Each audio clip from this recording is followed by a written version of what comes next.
दोस्तों इमेजिन कीजिए आप वोट डालने जाते हैं, घंटों लाइन में खड़े रहते हैं, गर्मी में धक्कों में उम्मीद लेकर।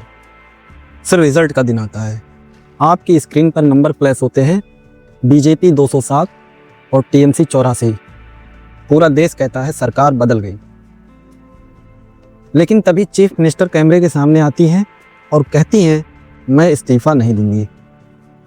अब सवाल है, क्या लोकतंत्र में ऐसा हो सकता है? और अगर हो सकता है तो फिर चुनाव का मतलब क्या बचता है? 4 मई 2026 पश्चिम बंगाल 294 सीटों का चुनाव। एक ऐसा चुनाव जिसे कई लोग भारत के सबसे महत्वपूर्ण स्टेट इलेक्शंस में से एक बता रहे थे, क्योंकि बंगाल सिर्फ एक राज्य नहीं है, यह आइडियोलॉजी की लड़ाई है, नैरेटिव की लड़ाई है और पावर की लड़ाई है। 23 और 29 अप्रैल को वोटिंग हुई, लाखों लोगों ने वोट दिए। 4 मई को नतीजे आए, बीजेपी 207 सीटें, टीएमसी सिर्फ 84। यह सिर्फ हार नहीं थी, यह जमींदोज होना था। लेकिन कहानी यही खत्म नहीं हुई। कुछ घंटों बाद ममता बनर्जी मीडिया के सामने आई। उन्होंने कहा कि हम नैतिक रूप से जीते हैं, इलेक्शन प्रोसेस फेयर नहीं था और मैं इस्तीफा नहीं दूंगी। और यहीं से शुरू हुआ असली संकट, क्योंकि लोकतंत्र सिर्फ वोटिंग से नहीं चलता। लोकतंत्र चलता है हार स्वीकार करने की संस्कृति से। और जब नेता हार जाए और मानना बंद कर दे, तब लोकतंत्र धीरे धीरे टूटना शुरू हो जाता है। अब यहाँ एक कॉन्स्टिट्यूशनल ट्विस्ट आता है। भारतीय संविधान का आर्टिकल 164 कहता है कि चीफ मिनिस्टर तभी तक पद पर रह सकता है जब तक उसके पास मेजॉरिटी हो। अगर मेजॉरिटी नहीं है तो गवर्नर फ्लोर टेस्ट बुला सकता है, सरकार हटा सकता है।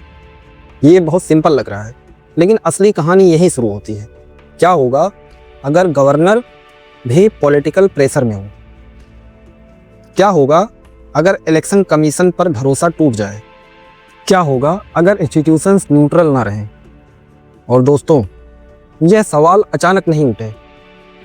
अप्रैल 2026 में विपक्ष के 73 सांसदों ने chief election commissioner Gyanesh Kumar को हटाने की मांग की थी। एलिगेशन था कि वो बायस्ड हैं।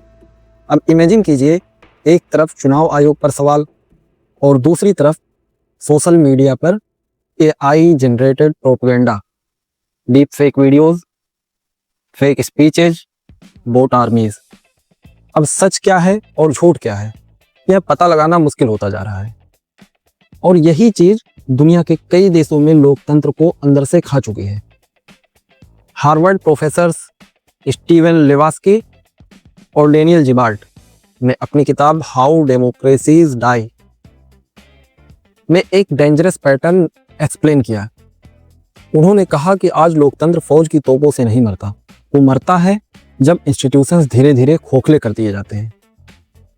और इतिहास देखिए, रूस, व्लादिमीर पुतिन पहले मीडिया पर कंट्रोल किए, फिर अपोजिशन को कमजोर किया और फिर जुडिशरी को इन्फ्लुएंस किया। आज चुनाव होते हैं, लेकिन क्या वो पूरी तरह फ्री हैं?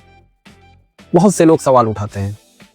हंगरी को देखिए, विक्टर ऑर्बन, उन्होंने इलेक्शन लॉज बदले, मीडिया इकोसिस्टम बदला और धीरे धीरे पूरा पॉलिटिकल नैरेटिव अपने कंट्रोल में ले लिया। यहाँ तक कि पॉलिटिकल साइंटिस्ट ने एक नया टर्म बनाना शुरू कर दिया, यानी इसका नाम है इलेक्टेड ऑटोक्रेट, यानी चुने हुए तानाशाह, मतलब वोट से चुना हुआ तानाशाह। अब भारत पर आइए, साल था 1975, इमरजेंसी का साल। इमरजेंसी लगी, प्रेस सेंसर्ड हो गए, अपोजिशन जेल में डाल दिए गए और सिविल लिबर्टी सस्पेंड कर दी गई। उस समय भी लोगों को लगा था कि बस लोकतंत्र खत्म। लेकिन फिर 1977 में चुनाव हुए और जनता ने सरकार बदल दी, यानी आखिरी ताकत हमेशा जनता के पास रहती है। लेकिन 2026 अलग है, क्योंकि आज बैटल सिर्फ ग्राउंड पर नहीं लड़ी जाती, आज बैटल आपके फोन में लड़ी जाती है। आप क्या देखेंगे, किस पर गुस्सा करेंगे, किससे डरेंगे, किसे देशद्रोही समझेंगे, यह सब एल्गोरिदम डिसाइड करने लगे हैं। और इसीलिए आज डेमोक्रेसी सिर्फ पॉलिटिकल इशू नहीं रहा, यह इंफॉर्मेशन वार बन चुकी है। तो सवाल, अगर इंस्टीट्यूशंस फेल होने लगे तो आम आदमी क्या कर सकता है? सबसे पहली चीज है जागरूक रहना, क्योंकि अथॉरिटेरियन सिस्टम की सबसे बड़ी ताकत होती है थकी हुई जनता। दूसरी चीज सवाल पूछना।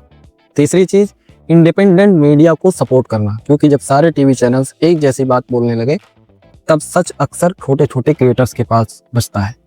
और चौथी चीज डरना बंद करना, क्योंकि इतिहास गवाह है कोई भी सत्ता जनता से बड़ी नहीं हुई, न 1975 में और न रूस में हमेशा रहेगी और न किसी और देश में।